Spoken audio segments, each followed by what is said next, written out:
If your entire city's infested with a virus pandemic that decimates mankind, what do? Black bullet. Shit, what happened to the sound effect?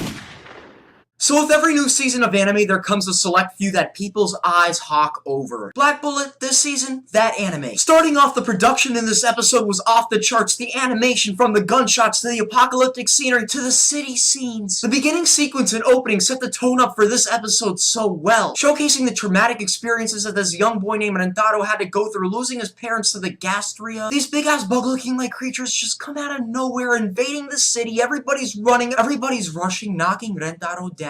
Is he gonna die? 10 years down the line, Rentaro grows up. He's not some badass OG. He's just your normal average Japanese high school student who happens to fight these monsters on the side. I really love how dark the show starts off. We have this clown murderer who's been murdering cops in this random apartment, and I'm gonna call him Ren, but Ren manages to fend him off, but only because he had to go. I mean, this guy was overpowering him. He could barely land a hit, and when he finally landed a hit, he simply twisted his head back 180 degrees and proceeded to talk on the phone. I guess besides these Gastrea creatures, like, yo, I need help. I ain't feeling too good here. The little girl Enju pretty much tells him, like, yo, I'm sorry, but you're gonna turn from a victim to an aggressor. And seconds later, it gets so fucking dark. You see the veins popping out his face. He starts transforming. An insect is fucking popping out his body. It was pretty enjoyable. Though what's even more enjoyable is seeing the police force and Rentaro shoot this motherfucker up with some black bullets. And basically how this works is you could actually shoot Gastrea with normal bullets, but the thing is that they can regenerate. In these black bullets, there's an element called Varanium that prevents the regeneration. So Rentaro was like, step back, he took out the gun,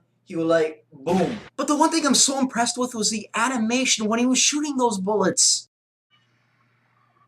Oh! In actuality, Rentaro would not have been able to survive multiple occasions without his initiator / lowly sidekick, Enju. Enju is very special in the fact that she's one of the cursed children. Basically one of the very few born with the ability to maintain and control this virus. And while at times it could get a little creepy with her, I mean, she's 10 years old. Every single time she looks at Rentaro, she wants to fuck him. And every opportunity she can get, she asks like, yo, you want to pee? Rentaro done tempted too. Like, this dude be looking like, yo, I want that. But that law, though, I want to get confined. Though aside from that, when the action drops, she's a badass. You see her eyes turn red. She can jump in the air, slay monsters. And for a young schoolgirl, that's pretty good. They also managed to tie her life in with Rentaro's. We see them eat together. We see him taking her to school. And one thing I love about Rentaro's character is that he's very human. On the flip side of him being very caring, he's very emotional. When his childhood friend Kisara brought up his parents' death, he got very dramatic really quickly. He left and then he realized, it's been a decade since my parents' death. I gotta move on. I really love the fact that in the first episode, the main character's already contemplating what to think. I also really love the scene with him and his sensei, the strategical aspect of the show, them going in depth about the Gastrea's components, and this bitch is actually pretty funny. She scares him the second he walks in, and she ultimately really reminds me of Hanji from Attack on Titan. She got an attitude, she thirsty, and she curious. Hanji. Amazing first episode of Black Bullet, probably the best of the season so far. I highly recommend watching this show. These viruses affect the population, they turn into these big monster Gastrea whatever-like creatures, and it's up to Rentaro and the cursed children, aka Enju, and all the other bitches we didn't see, to bring about peace in the world.